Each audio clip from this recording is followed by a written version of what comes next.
Ini hikayat cerita orang dahulu kala sekali.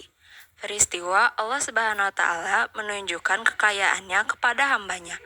Maka adalah seorang miskin laki bini berjalan mencari rizkinya, berkeliling negeri antah berantah. Adapun nama raja di dalam negeri itu, Maharaja Indradewa namanya. Hatta maka pada suatu hari, Baginda sedang ramai dihadapkan oleh segala raja-raja, menteri hulu balang, rakyat sekaliannya ada di penghadapan. Si miskin itu pun sampailah ke penghadapan itu. Setelah dilihat oleh orang banyak, si miskin lagi bini dengan pakaiannya seperti dimamah anjing rupanya. Maka orang banyak itu pun ramailah ia tertawa seraya mengambil kayu dan batu, maka dilemparnyalah akan si miskin itu. Apakah yang ngempar di luar itu? Ya Tuanku Shalom, orang melempar si miskin Tuanku. Usir dia jauh-jauh. Maka diusir oranglah akan si miskin, hingga sampailah ke tepi hutan. Ia pun tidurlah di dalam hutan. Maka didapatinyalah ketupat yang sudah basi. Hatta maka hari pun petanglah, maka si miskin tidurlah di dalam hutan itu. Setelah pagi-pagi hari, maka berkatalah si miskin kepada istrinya, Ya Tuanku, matilah rasaku ini, sangatlah sakit rasanya tubuhku itu, maka tiadalah berdaya lagi, hancurlah rasanya anggotaku ini. "Diamlah Tuan, jangan menangis. Sudahlah, dengan untung kita makan, jadilah selaku ini." "Enggak, hamba ingin buah mempelam yang ada di taman raja itu." Diamlah Tuan, jangan menangis, biar kakanda yang mencarikan buah mempelam itu. Jikalau dapat buah mempelam itu, kakanda berikan kepada Tuan.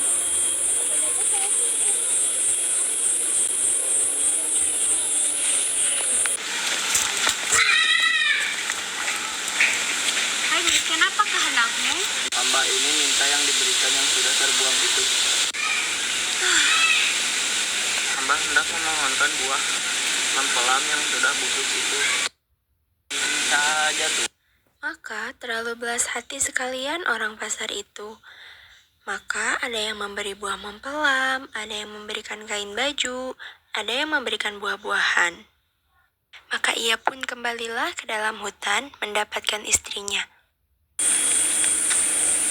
Inilah Tuan, buah mempelam dan kain-kain baju itu. "Biarlah hamba mati sekali, hamba inginnya buah mempelam yang ada di taman raja itu." Demikian, maka si miskin pun sampailah kepada tempatnya. Setelah dilihat oleh istrinya akan suaminya datang itu membawa buah mempelam, maka ia tertawa-tawa seraya disambutnya lalu dimakannya. Maka pada ketika itu, istri si miskin itu pun beranaklah seorang anak laki-laki terlalu amat baik parasnya dan elok rupanya. Maka dinamainya akan anaknya itu Markamah, artinya anak di dalam kesukaran. Maka dipeliharanya lah anak itu. Maka si miskin itu pun menggalilah tanah hendak membuat tempatnya 3 beranak itu. Maka digalinya lah tanah itu hendak mendirikan tiang beratak itu. Maka tergalilah kepada sebuah taju yang besar berisi emas terlalu banyak. Maka istrinya itu pun datanglah melihat akan emas itu. Dan terlalu bersukacita hatinya laki istri itu. Maka oleh istrinya diambilnya emas itu, dibawanya. Marilah hamba Tuhan, duduk dekat hamba di sini. Dari mana hamba Tuhan dan apakah maksud hamba Tuhan datang kepada hamba ini? Hendak hamba ini kepada Tuan. Kalau Tuan hamba boleh menolong, hamba katakanlah. Inilah emas hamba minta tolong kepada Tuan untuk belikan kayu sepasang. Tetapi hamba berjanji kepada Tuhan, jikalau Tuhan ada suka perjanjian 10 tahun selamanya, sukar-sukar pekerjaan ini. Baiklah. Setelah sudah, maka kembalilah ia ke tempatnya. Maka ia pun mandi dan berlimau. Setelah ia sudah mandi, diambilnyalah anaknya seraya berkata, Engkaulah sungguh-sungguh anak dewa-dewa, hendak menerangkan muka ayahanda ini. Jadilah negeri di dalam hutan ini sebuah, lengkaplah dengan kota Paris dan istananya, dengan menteri hulu balang rakyat sekalian dan segala raja-raja di bawah Baginda. Betapa ada segala raja-raja yang besar.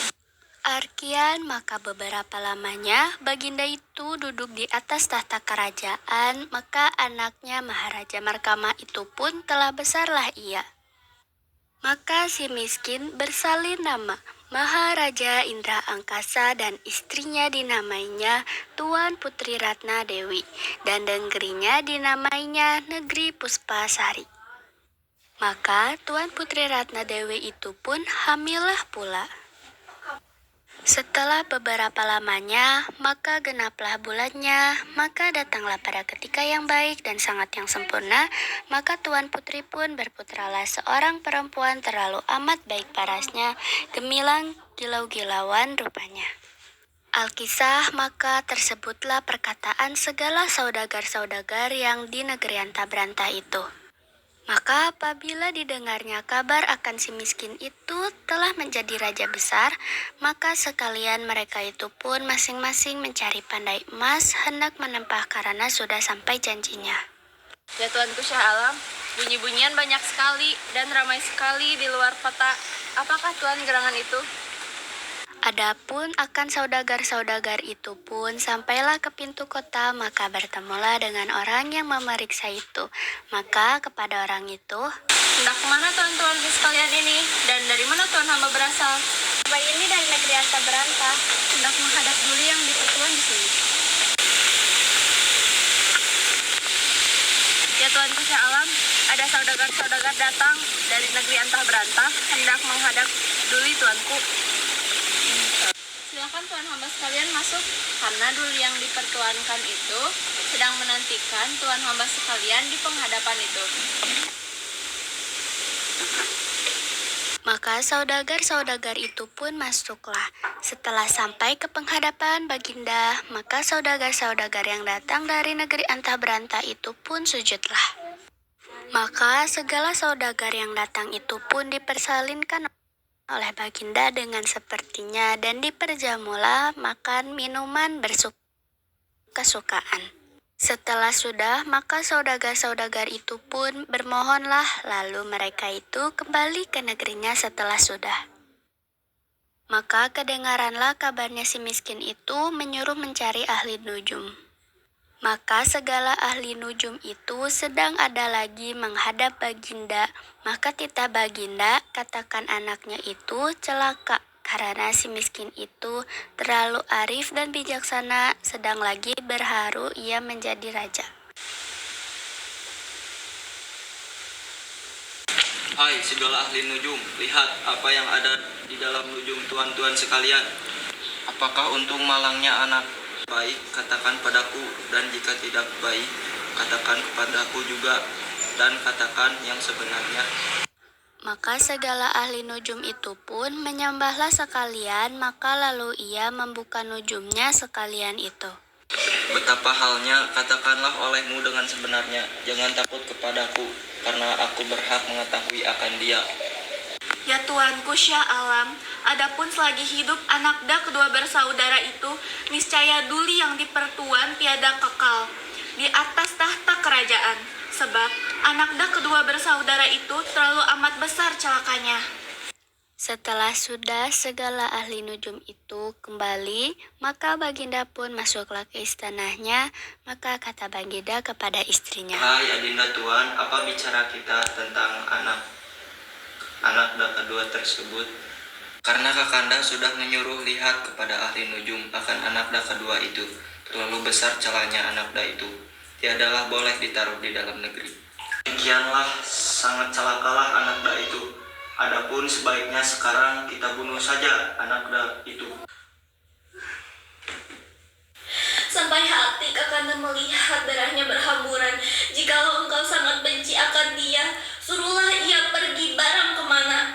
Tetapi pada bicara Adinda, selama kita beranak ini adalah beroleh kebajikan. Engkau tidak mau menyuruhmu anakmu pergi, biar aku saja yang membunuhnya.